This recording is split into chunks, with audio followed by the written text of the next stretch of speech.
Hello guys, my name is Anna and I'm a Ukrainian, and you know that to survive, Ukrainians must be optimists. So today I will tell you a little bit about this massive missile attack on Ukraine in a different perspective. But of those of you who watch my channel for the first time, let me introduce myself and tell you that I have decided to vlog almost at the beginning of the Russian war in Ukraine, and in my everyday videos I try to update you on the important real-life situations in my country, Ukraine, and of course I'm always glad to answer your questions and to clarify some facts from our history, culture, background, or whatever interests you.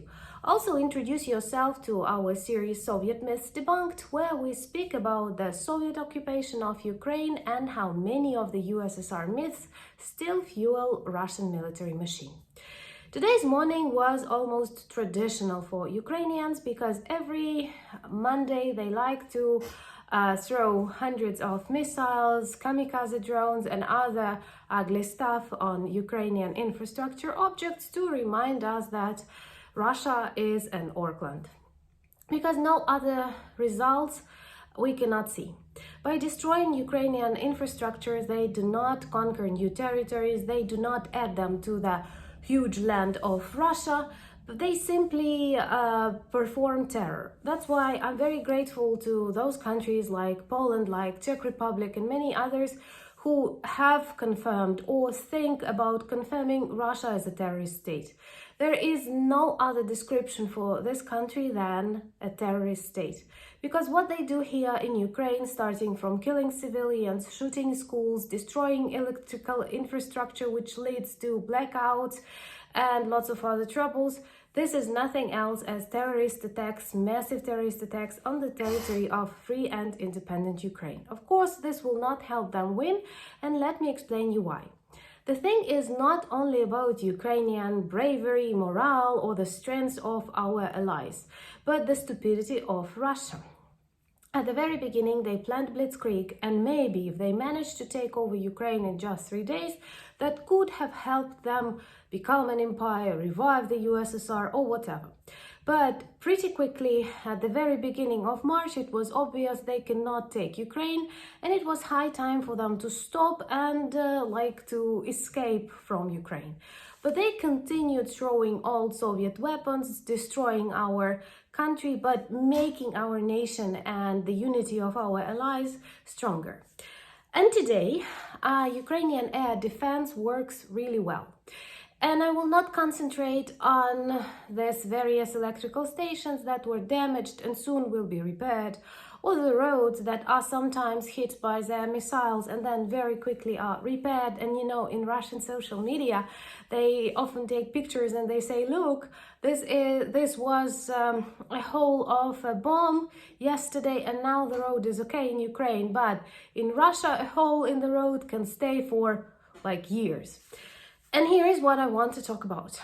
For example, today we managed to stop the majority of the missiles that they have targeted on Ukraine. Ukrainian air defense systems work well. People are trained well. Our allies help us with provision and once again with the skills needed to do that. So the majority of the targets were not hit because we managed to strike this missile still in the air. 44, it seems to me, Russian missiles were destroyed by Ukrainian air defense, and these are great news. Another thing that we don't talk about and we don't think about is how expensive that is for Russia. Okay, well, they destroy our infrastructure. They cause lots of troubles for Ukrainian families, they cause lots of tragedies, but at the same time we continue taking over our territory and feeling the support of the world, and after we win, we will rebuild our country by means of our brains and with the support of the world. Russia, by throwing these missiles, not only destroys our infrastructure, but also destroys its own budget.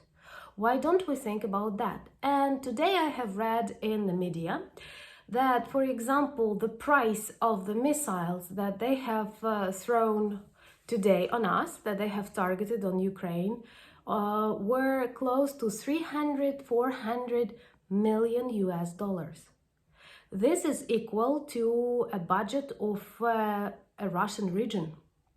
Not just a city, but a whole region, a yearly budget of a Russian region. And they have so many depressive regions with these holes on the roads, with the toilets outside the apartment blocks, not even private houses. They have so many troubles. Look, just like, if you don't trust me, Google, and you will see how poorly people live in many districts far from Moscow or far from St. Petersburg. And Russia is huge. And there are so many villages, there are so many cities, there are so many places that don't have normal conditions. I'm not saying about schools that did not see repairments for ages. I'm not saying about universities, hospitals. Well, come on. How many of you want to come and live in Russia because of Russian living standards? Maybe there are some maniacs who want to see lifestyle, I don't know, like Russian literature or Russian nature. That's possible. I understand that. But no one wants to come and live in Russia because of high living standards. And having so many things to do inside their own country, having so many things to repair, to change, to rebuild, or to build, they spend money on Ukraine. They spend millions, hundreds of millions of dollars daily destroying Ukrainian infrastructure. That is also bad for us. But I do have a dream. There will be a Marshall Plan, something else, and Ukrainians are more hardworking, so we will rebuild that infrastructure, and it was not our choice. This war is not our choice. We will manage to rebuild it. But what craziness is Russia if they spend so much money on destroying other countries' infrastructure instead of repairing their own? So just think about that. They have hit lots of missiles on Ukraine today. The majority of these missiles were destroyed by Ukrainian air defense system.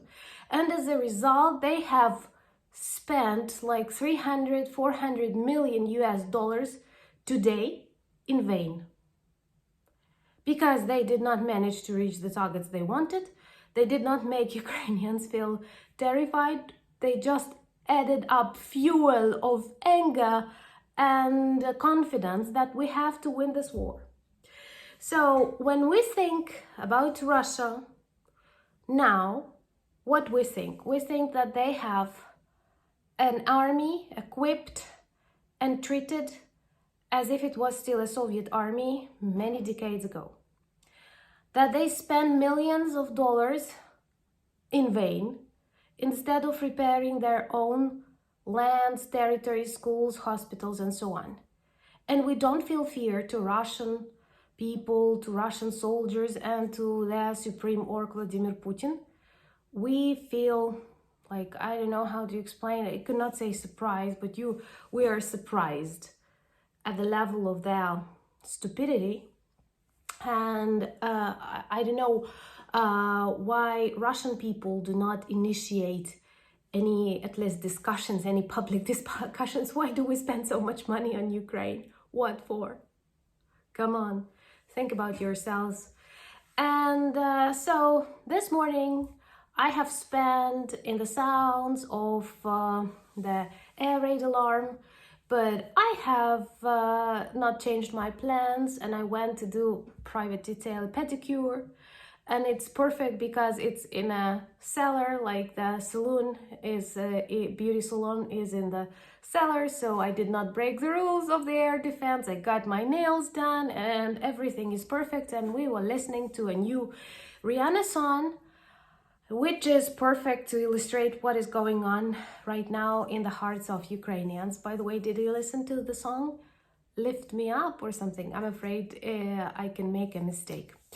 So, thank you very much for the support that you demonstrate to Ukraine. It adds up strengths, and we are, you see, we are full of positive emotions despite these difficulties that we have.